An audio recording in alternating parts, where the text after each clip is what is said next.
안녕하세요. 주식의 소리의 애솔입니다.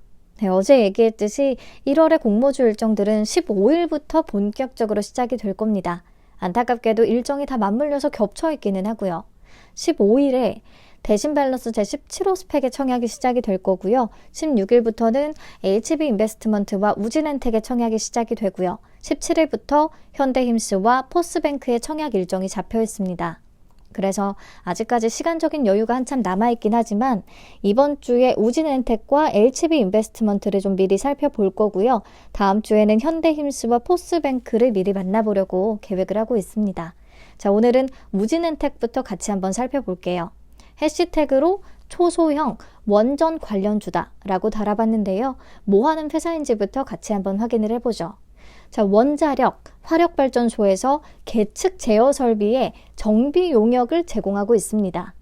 발전소 내부의 온도, 압력, 유량, 수위, 속도 등등을 측량하고 제어하는 설비에 대해서 정비를 해주는 역할을 한다라는 거죠. 아래 표에서 사업 현황을 보시면 경상정비, 계획예방정비, 시운전공사 이렇게 분야가 나뉘어져 있는 것을 확인할 수가 있습니다. 각각의 개념을 간단하게 정리하고 갈게요. 자, 경상정비는요, 가동 중인 발전소의 전문 인력을 상주시키면서 설비의 이상 유무를 상시로 점검하는 것과 또 갑작스러운 설비 고장이 발생했을 때 운전이 되고 있는 상태에서 이루어지는 즉각 정비를 얘기합니다. 그리고 계획 예방 정비는요, 가동 중인 설비의 불시 정지를 사전에 예방하기 위해서 정기적으로 가동을 아예 중단시킨 상태에서 계측 제어 설비의 분해, 점검, 수리, 시험을 수행하는 것을 의미하고요. 그리고 시운전 공사는 발전소 건설의 최종 단계인 시운전 기간 중에 정비 업무에 참여하는 것을 얘기합니다. 설치가 완료된 계측 제어 설비를 상업 운전 시점까지 효율적으로 유지하고 관리하는 업무를 담당한다고 해요. 그래서 회사는 전국 10곳의 원자력, 화력발전소에서 계측 제어 설비의 경상정비, 계획예방정비, 시운전 공사를 제공하고 있다라고 보시면 되겠습니다. 자, 회사의 매출 비중을 보면 23년 3분기 기준으로 원자력이 59.4%, 화력이 37.2%를 차지하고 있거든요. 원자력의 발전 비중이 조금 더 높다라는 부분을 확인하시면 되겠습니다. 넘어가서 시장 점유율을 확인을 해볼게요. 이 발전 정비 사업은요, 특화된 업무 수행 실적과 고도의 숙련된 기술을 요구하는 데다가 각 발전사가 제시하는 기준을 충족하는 유자격 업체만이 참여할 수 있기 때문에 생각보다 진입 장벽이 꽤 높습니다. 보니까 3개 회사의 과점 체계가 형성이 되어 있더라고요. 먼저 원자력 발전, 계측 제어 설비 정비 용역 분야부터 보시면 22년 기준 수산 ENS가 37.33%로 점유율 1위를 기록하고 있고요. 수산 ENS는 2022년에 상장한 수산 인더스트리의 자회사입니다. 그 뒤를 우진엔텍이 21.73%를 기록하면서 2위를 차지하고 있네요. 그 다음에 한전 KPS가 17.33%.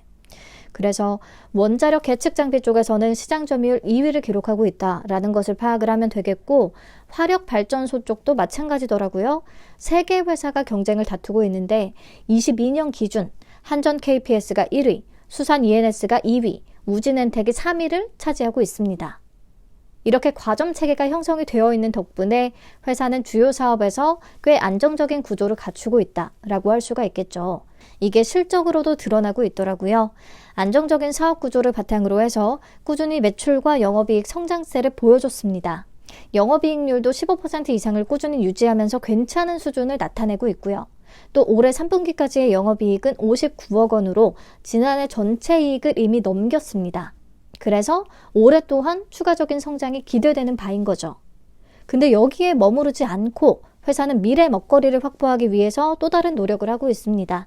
대표적으로 원자력 발전소 해체 분야에 진출을 해서 이 시장을 좀 선점하겠다라고 얘기를 합니다.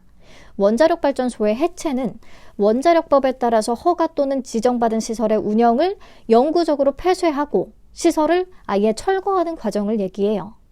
그러니까 얼마나 고도화된 기술력이 필요하겠어요. 엄청 리스키한 분야니까.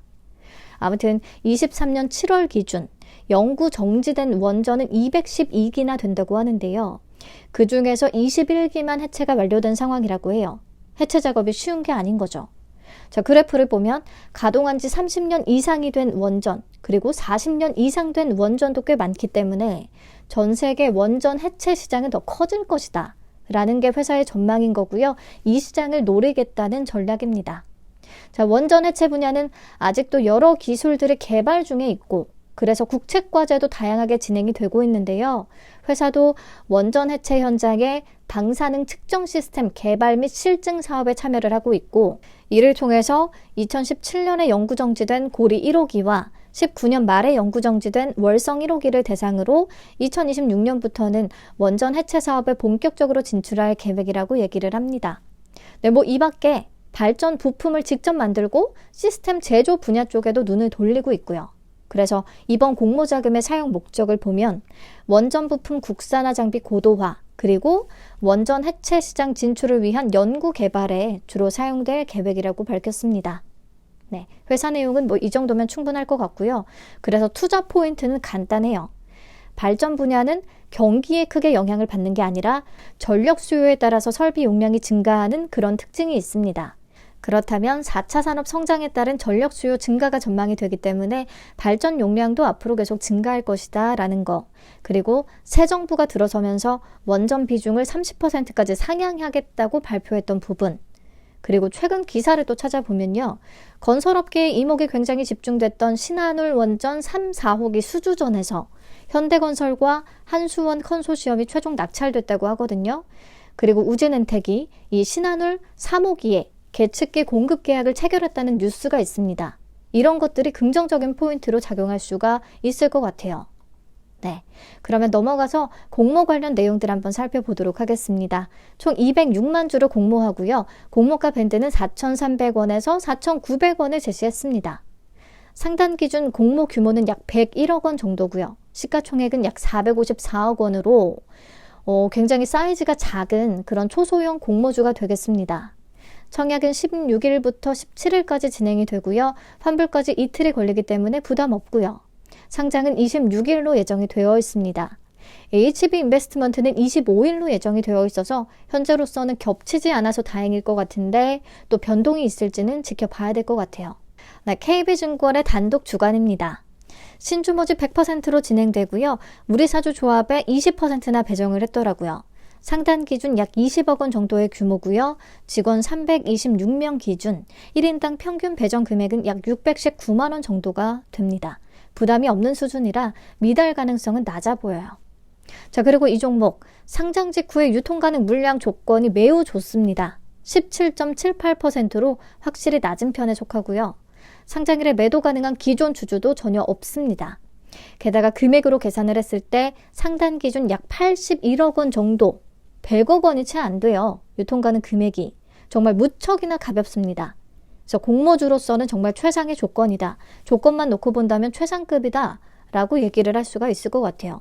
그 밖에 미행사 주식 매수 선택권이 있기는 한데 이마저도 2025년부터 행사가 가능하기 때문에 당장 신경 쓰지는 않아도 되겠습니다. 그래서 유통 물량을 비율로 봐도 그렇고 금액으로 봐도 그렇고 매우 유리한 조건이다 라고 파악을 해볼 수가 있겠죠. 자, 넘어가서 공모가 산정 어떻게 했는지 보겠습니다. 비교 기업으로는 발전소 정비 용역을 제공하고 있는 한전 KPS, 수산 인더스트리, 일진 파워, 금화 PSC를 선정을 했고요. 평균 PER은 10.16배로 계산이 됐습니다. 주당 평가가액을 산출할 때는 최근 4개 분기 순이익인 52.5억 원을 적용을 했고요. 주당 평가가액은 5,756원으로 계산이 됐네요. 여기다가 할인율 25.3%에서 14.9%, 조금 낮기는 한데 적용을 해서 최종 공모가 밴드는 4,300원에서 4,900원을 산출을 한 겁니다. 자, 그러면 피어그룹과 밸류에이션 비교를 한번 해보죠. 우진엔텍은 상단 기준 PER이 8.57배로 계산이 되거든요. 1월 3일 시가총액을 기준으로 계산을 했고요.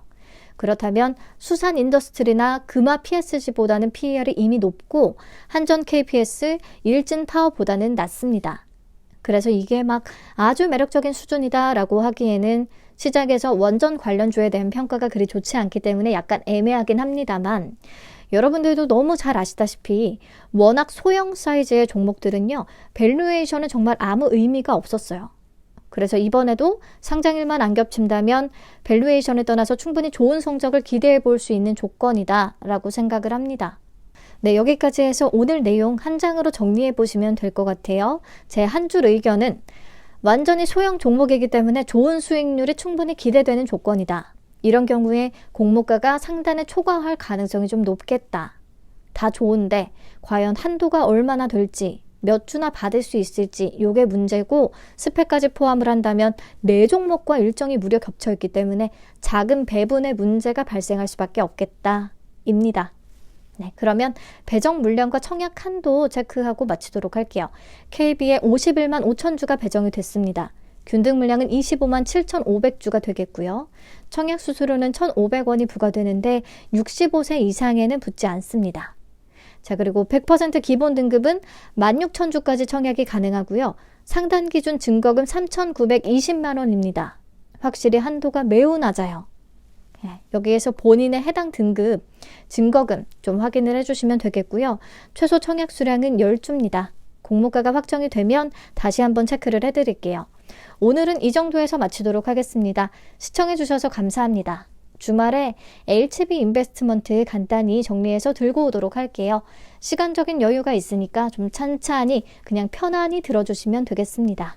다시 또 만나요. 안녕.